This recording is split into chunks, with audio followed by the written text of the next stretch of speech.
प्यारी सात संगत जी, प्यार से कहना धन्यकार जी। आज का टॉपिक जो भी होता है ठीक होता है, फिर भी मन क्यों उदास होता है।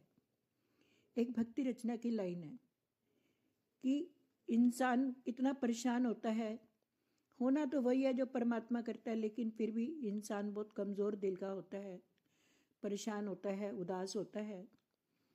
तभी कहते हैं तेरी हर बात में दातार छिपा, कुछ ना कुछ राज खास होता है। लेकिन इसके हर काम में कोई ना कोई राज होता है। हर एडवर्सिटी में भी कोई ना कोई सुख छिपा होता है जो हम नहीं देख पाते हैं। साध संगत होई है सोई, जो राम रचि राखा, को करी तर्क बढ़ावे साका। हमारे तर्क वितर्क करने से कुछ होने वाला नहीं है। होना तो वही है जो परमात्मा ने रचा हुआ है, जो इसकी रचना में है, जो इसकी रजा में है। राजी है हम उसी में जिसमें तेरी रजा है। और कहते हैं कि सब तेरी मर्जी पर निर्भर करता है। मैं बड़ा कमज़ोर इंसान हूँ, कदम कदम पर गिरता हूँ, डगमगाता हूँ, पर तेरी हर बात में दातार छिपा, कुछ ना कुछ राज खास होता है। परमात्मा कहते हैं कि तू वो काम कर जो मैं चाहता हूँ, फिर तू देख होगा वही जो तू चाहता है। अपनी मर्जी को छोड़ दें, इसके छोड़कर तेरे हवाले सोते हैं हम आराम से। साध संगत जी एक और भी सुंदर गीत में कहते हैं, मैं वो बन जाऊं जो तेरी मर्जी है, अर्जी तो रख देते हैं, गीत भी बोल देते हैं, लेकिन मर्जी हम अपनी चाहते हैं कि मैंने ये चाहा था, वो क्यों नहीं हुआ, ऐसा करना था। लेकिन इसके पास पता है, इसको जो पूरी कायनात को चला रहा है, तूफान में चलने वाले तू क्या जाने, तेरा जहाज कौन चलाता है।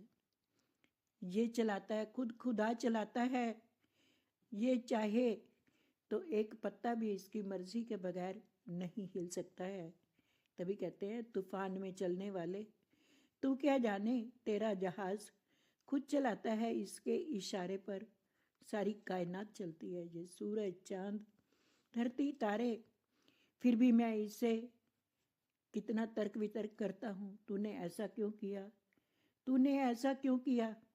लेकिन जो इसने करना है वो तो इसने ज़रूर करना है।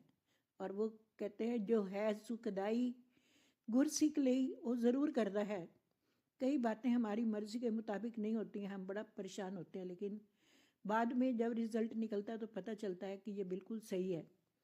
साध संगत कहते हैं कि एक पढ़ा लिखा इंसान बड़ा अमीर भी था, अपनी नौका ले ली, पुस्तक रखी कुछ बहुत सारी, और समुद्री यात्रा के लिए निकला। लेकिन उसकी जो नौका थी वो ख़राब हो गई और खाने पीने का सामान भी ख़त्म हो गया। एक टापू नज़र आया, सोचा कोई तो होगा यहाँ, चलो यहीं रुक जाता हूँ। सामने टापू था, वहाँ तक अपनी नाव को खींच खिंचा कर ले गया और टापू पर उतरा तो वहाँ सुनसान, कोई भी नहीं था। बड़ा रो रहा है, पछता रहा है, दुखी हो रहा है, लेकिन मरता क्या ना करता, सब्र रखना पड़ता है। जब हालात आते हैं, परिस्थितियों के मुताबिक इंसान अपने आप को ढालने की कोशिश करता है। उसने भी घास फूस इकट्ठा किया, एक झोपड़ी बनाई, इधर उधर जाके ढूंढा घास, कुछ कंद मूल फल भी खाने को मिल गए। एक छोटी सी नदी भी बह रही थी, वहाँ नहाने धोने का पानी, पीने का पानी भी उसका प्रबंध हो गया। तो बड़ा मन में शांत है कि कोई तो मेरे को आएगा, निकाल कर ले जाएगा। बड़े दिन बीत गए, परेशान हो रहा है। अब मन भी वहाँ नहीं लग रहा था, किताबें भी जो लाया था वो सब पढ़ पढ़ा कर ख़त्म हो गई थी।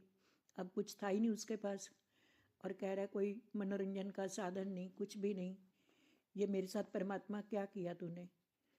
फिर भी दुखी सुखी होकर खाना खाने के लिए, कुछ ढूंढने के लिए, नहाने के लिए निकला है।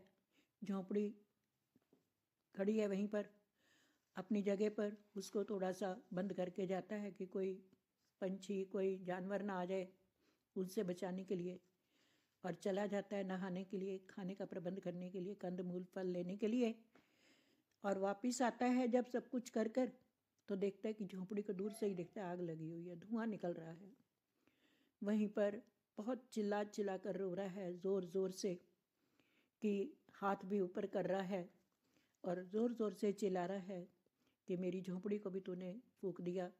अब मैं रात को सोऊंगा कहाँ पर, मैं बैठूंगा कहाँ पर, इतनी मुश्किल से बनाई थी। कि तूने परमात्मा मेरे साथ क्या किया, मेरे कौन से जन्म के बदले ले रहा है।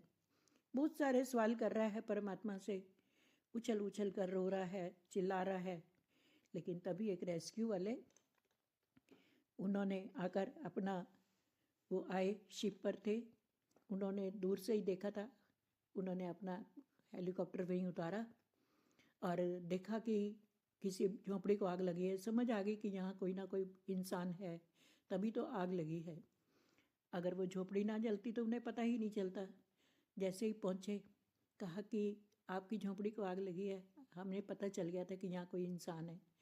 तब पता चला कि ये झोंपड़ी को आग क्यों लगी थी। परमात्मा ने कोई चिंगारी उड़ कर आई थी कहीं से, झोंपड़ी को आग लगी थी, तभी तो वो रेस्क्यू वाले बचाने आए थे। अगर उस झोंपड़ी को आग ना लगती तो वो शायद सारी उम्र वहीं पड़ा रह जाता। साथ संगत, हमारी कोई बुराई परमात्मा या कोई भी नहीं करता।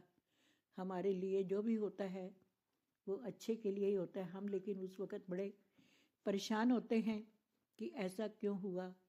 हम बड़ा सारा अपना लॉजिक भी लगाते हैं, तर्क वितर्क भी करते हैं, लेकिन इसकी रज़ा में जो राज़ी रहता है, जो इसके हुक्म में रहता है, कहते हैं रात जितनी भी संगीन होगी सुबह उतनी ही रंगीन होगी। रात कितनी भी काली हो, उसके बाद देखो सुबह कितनी उजाले वाली और रंगीन होती है। दुख कितना भी बड़ा आता है, उसके बाद सुख का अनुभव भी कितना बड़ा होता है। माँ को कितनी दर्द होती है जब प्रसव पीड़ा होती है, लेकिन उसके बाद जब बच्चा होता है तो उसे कितना आनंद और कितना सुख मिलता है कि वो सारी पीड़ा भूल जाती है। ऐसे ही परमात्मा जो भी करता है, एक हीरे को भी एक प्रोसेस में से, कई प्रोसेस में से निकलना पड़ता है, तब जाकर वो कोयला होता है। उस कोयले को कितनी प्रोसेसेस में से निकाला जाता है।